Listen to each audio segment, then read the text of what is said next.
দাজ্জালকে কেন লোহার শিকল দিয়ে বেঁধে রাখা হয়েছে? সহিহ হাদিস থেকে পাওয়া যায়, আজ থেকে 1450 বছর পূর্বে তামিমাত দারি নামক একজন খ্রিস্টান ব্যক্তি তার সঙ্গীদেরকে নিয়ে জাহাজে সমুদ্রে যাত্রা করেন।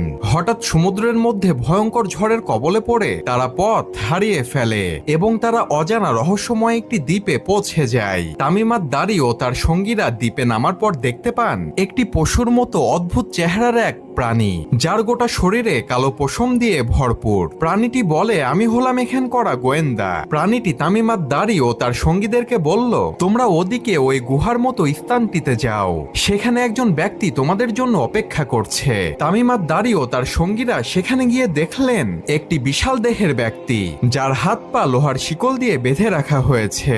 তামিমাত দারি ও তার সঙ্গীরা সে ব্যক্তিকে দেখে ভয় পেয়ে গেলেন। তখন সেই বিশাল দেহের ব্যক্তিটি তাদের কাছে কিছু প্রশ্নের উত্তর জানতে চাইলেন। সে ব্যক্তিটি বলল, তিবির